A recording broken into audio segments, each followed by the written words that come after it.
year was 1918. In the mud and blood of the Western Front, American doughboys were learning a hard lesson. Their M1903 Springfield rifles were accurate, beautiful, and deadly, but they were slow. To fire a shot, a soldier had to lift the bolt, pull it back, push it forward, and lock it down. In the chaos of trench warfare, where seconds meant the difference between life and death, the bolt-action rifle was a bottleneck. The U.S. Army knew the future was semi-automatic, a rifle that fired every time you pulled the trigger without moving your hands. But the greatest engineers in the world said it couldn't be done. They said a rifle light enough for a soldier to carry would be torn apart by the power of the .30-06 cartridge. Enter John C. Garand. He was an unlikely savior for the American infantry. Born in Quebec, Canada, one of 12 children, he moved to the United States as a boy. He had barely a fourth-grade education. He spoke English with a thick French accent, but John Garand possessed a mechanical intuition that bordered on wizardry.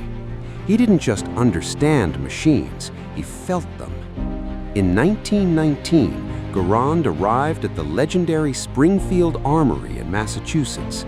He was given a small office, a modest salary, and an impossible task: build the rifle that everyone said was impossible. For the next 15 years, Garand lived and breathed steel. He was an eccentric man. In his spare time, he flooded his living room to turn it into an ice skating rink because he wanted to perfect his skating form. He applied that same obsession to the rifle. The challenges were immense. The first major hurdle was the ammunition. The Army initially flirted with a smaller, lighter .276 caliber round.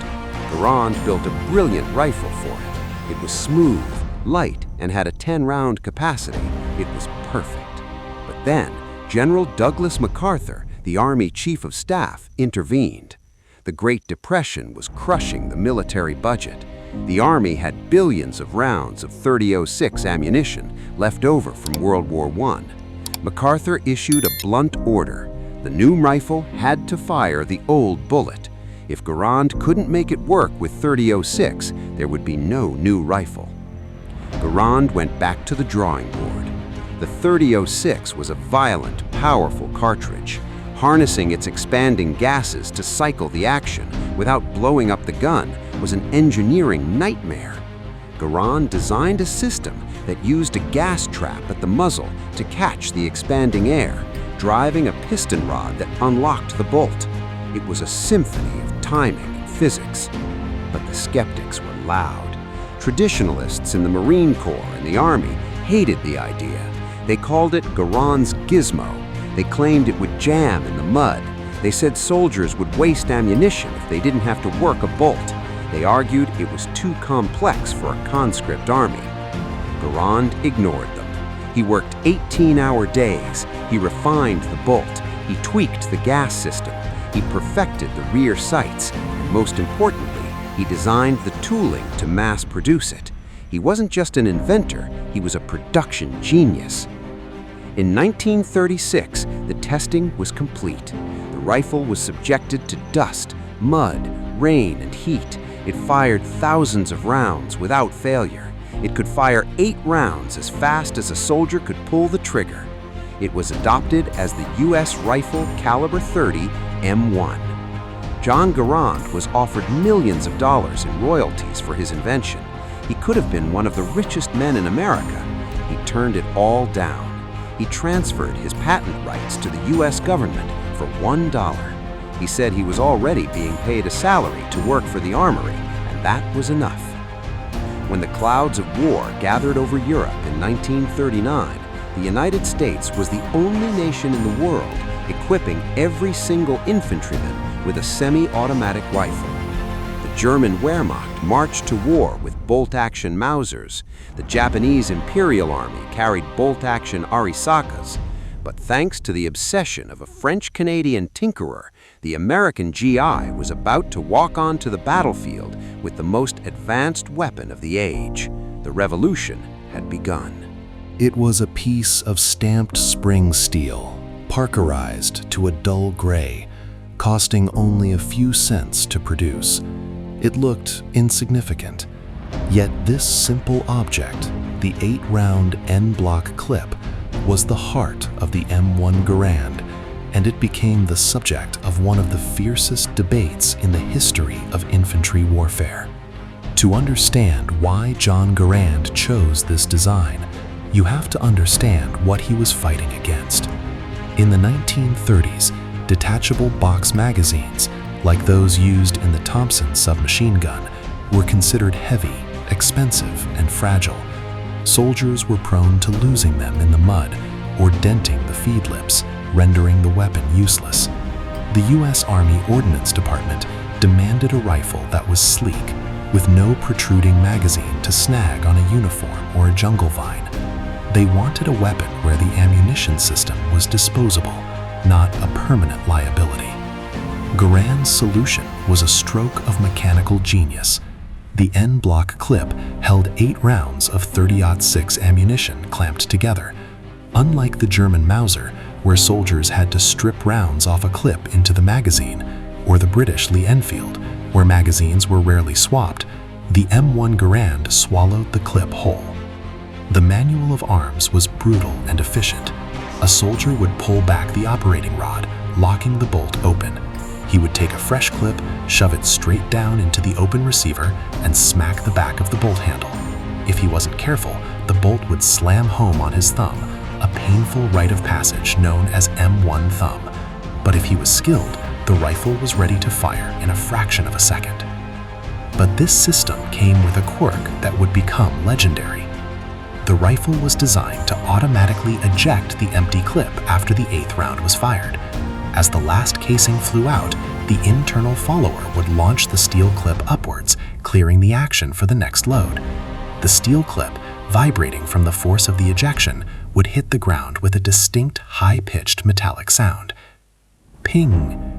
In the quiet testing ranges of Aberdeen Proving Ground, the sound was unmistakable. Critics immediately pounced. They called it a fatal flaw. They argued that the ping was a dinner bell for the enemy. They claimed that German and Japanese soldiers would wait in cover, listening for the sound of an empty American rifle, and then charge while the GI was helpless. This fear permeated the training camps. Young recruits were terrified that their own rifle would betray them.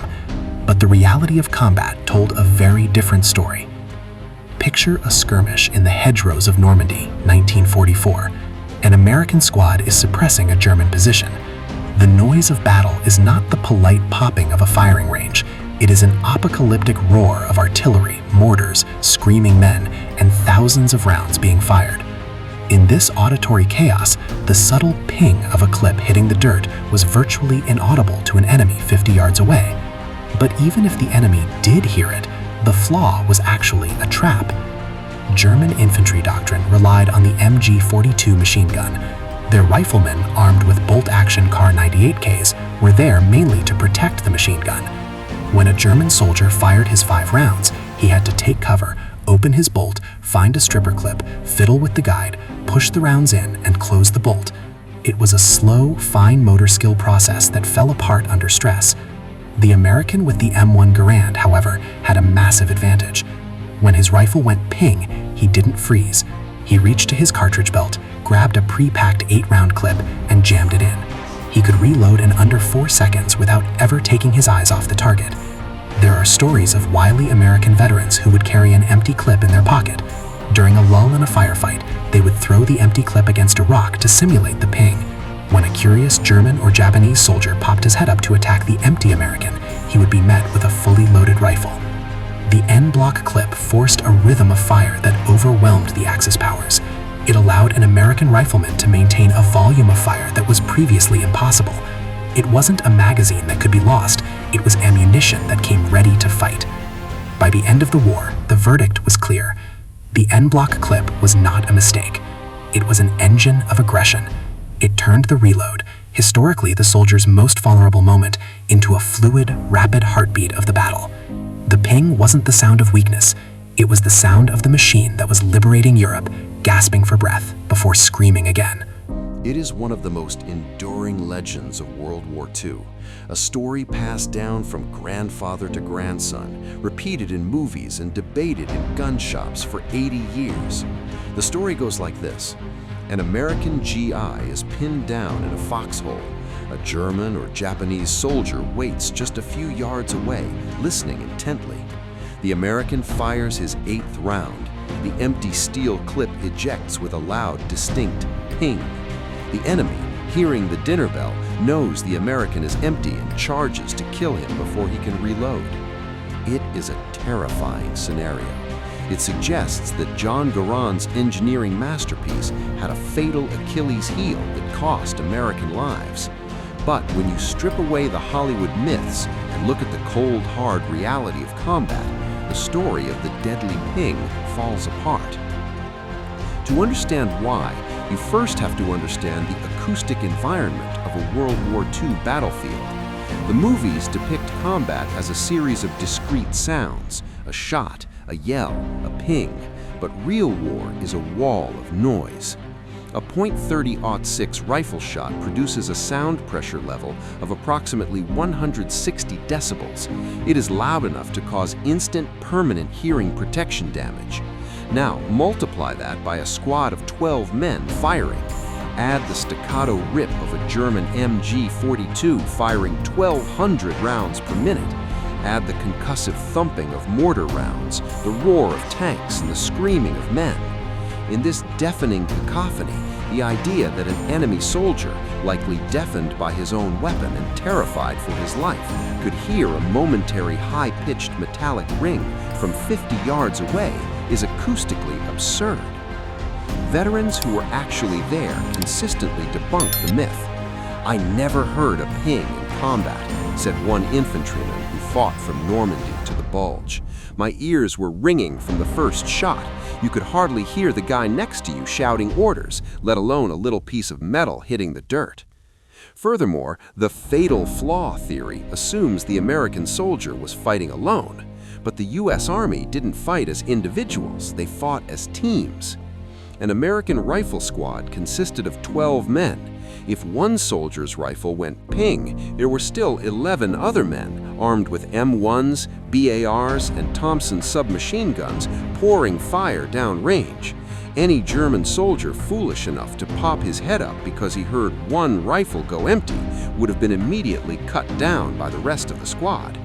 The volume of fire doctrine meant that there was never a moment of total silence. However, there is a kernel of truth to the story, but it works in the opposite direction. The ping wasn't a liability. In the hands of a clever soldier, it was a weapon. There are documented accounts, particularly in the Pacific Theater, where American GIs used the myth against the enemy. A soldier, hunkered down behind a log, would take an empty spare clip and throw it hard against a rock or the receiver of his rifle to simulate the ejection sound. Ping. Hearing the sound, a Japanese soldier, believing his opponent was reloading, would break cover to charge with his bayonet. The American, who still had a fully loaded rifle, would simply wait and eliminate the exposed target. This was known as baiting the ping. It turned the supposed weakness into a lethal trap. Moreover, the speed of the M1 Garand's reload rendered the flaw irrelevant. And trained GI could reload a fresh clip in less than 4 seconds. By the time an enemy soldier heard the ping, processed the information, made the decision to move, and stood up, the American was likely already shoved a fresh clip home and acquired a sight picture. The myth of the deadly ping persists because it adds drama to the story of the war. It creates tension, but the historical record is clear. There is no evidence in US Army casualty reports of soldiers being overrun specifically because of the ejection sound. The enemy didn't fear the sound of the empty clip. They feared the 8 rounds that came before it, and the 8 rounds that would follow 4 seconds later. The ping was not the sound of vulnerability. It was the sound of the most efficient killing machine of the 20th century, asking for more ammunition. To understand why the M1 Garand changed the course of World War II, you have to look past the mechanics and look at the math. In the grim calculus of infantry combat, the equation is simple. Whoever puts the most lead in the air wins. In 1944, a German infantry squad was a specialized tool built around a single weapon, the MG-42 machine gun.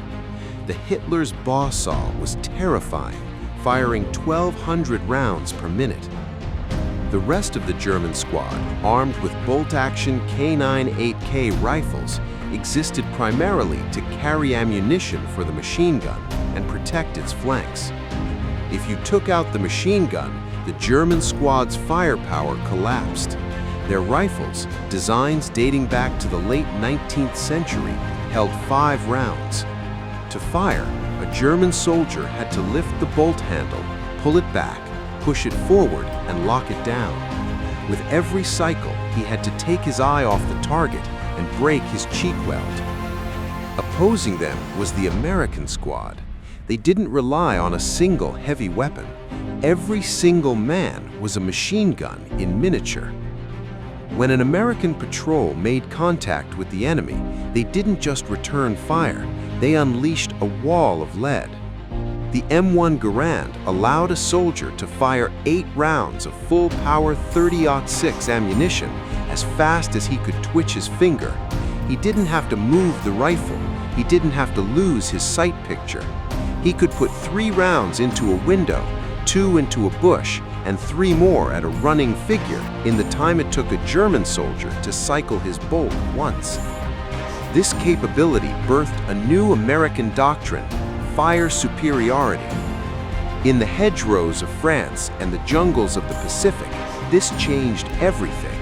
If a German unit ambushed an American squad, the Americans could instantly generate enough volume of fire to suppress the enemy. Suppression is the tactical term for making the other guy too scared to stick his head up.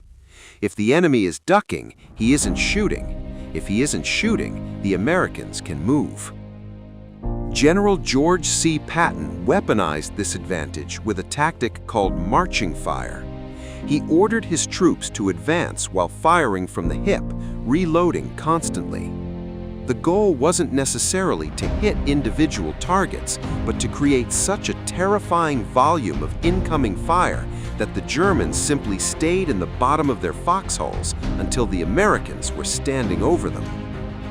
German veterans often wrote in their diaries about the bewildering intensity of American fire. They often believed they were facing entire squads armed with automatic weapons.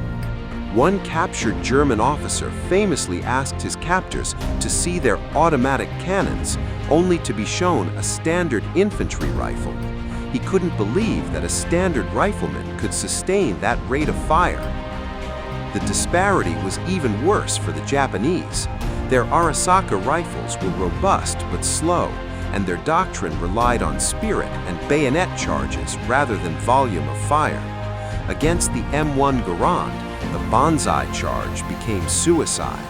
As waves of Japanese soldiers charged American lines, the GIs didn't panic. They stood their ground, rhythmic and deadly, emptying 8 rounds, pinging, reloading, and emptying 8 more. The Garand turned human waves into walls of corpses. The magic of the M1 wasn't just that it held 8 rounds, it was that it democratized firepower. It meant that a terrified 19-year-old draftee from Brooklyn didn't need to be a marksman to be effective. He just needed to keep pulling the trigger. By the end of the war, the data was undeniable. The United States was the only nation to equip its entire infantry force with a semi-automatic rifle. While the Axis powers were still fighting the wars of the past, cycling bolts and conserving ammunition, the Americans were fighting the war of the future. The M1 Garand didn't just kill the enemy, it overwhelmed them. It crushed the Axis under the sheer weight of American industrial prowess, delivered 8 rounds at a time. On January 26, 1945, General George S. Patton, a man not known for giving compliments lightly, sat down to write a letter to the Ordnance Department. He had seen the M1 Garand in the blistering heat of Sicily, the mud of Italy, and the frozen forests of the Ardennes. His verdict was absolute. He called it the greatest battle implement ever devised. Patton didn't say the best rifle. He called it a battle implement. He understood that the M1 Garand was more than a gun. It was a tool of liberation that had fundamentally shifted the balance of power on the planet. But the story of the M1 didn't end with the surrender of Germany and Japan. While the world celebrated peace, the Garand was merely taking a breath. 5 years later, in June 1950, the ping was heard again, this time in the rugged mountains of Korea. In the frozen hell of the Chosin Reservoir, where temperatures dropped to 30 degrees below zero, lubricants froze and automatic carbines jammed. But the M1 Garand kept firing. Marines, surrounded by waves of Chinese infantry, used the rifle not just as a firearm, but as a club, a spear, and a crutch. The heavy wood stock, often criticized for being too heavy in 1936, became a life-saving asset in the brutal hand-to-hand fighting of 1950. It was the soldier's best friend in the forgotten war, proving that John Garand's genius was weatherproof. The legacy of the M1 also lives on in the DNA of the rifles that replaced it. By the late 1950s, the U.S. military finally admitted that the critics had been right about one thing. A detachable box magazine was better than the en-bloc clip.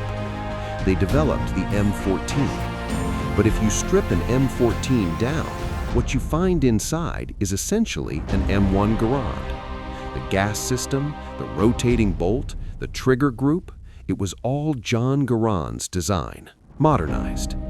Even today, the Mini 14 and M1A rifles used by police and civilians are direct descendants of the rifle born in Springfield. Today, the M1 Garand has transcended its role as a weapon of war. It has become a sacred artifact of American history.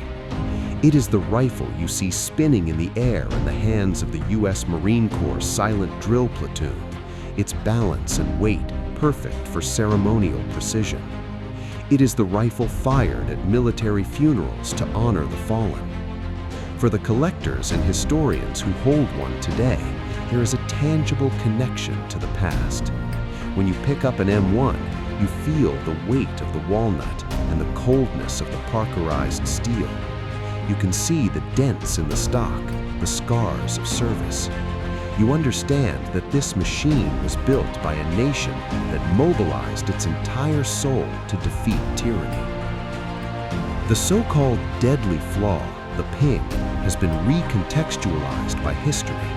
It wasn't a flaw, it was a signature. It was the acoustic footprint of freedom. In the end, John Garand, the humble immigrant who skated in his living room, achieved something immortal. He gave the average citizen soldier, the baker, the mechanic, the farmer, a weapon that made him superior to the professional warriors of the Axis empires. The M1 Garand didn't just win firefights, it brought fathers home to their children. It secured the future of the free world. And for that reason, Patton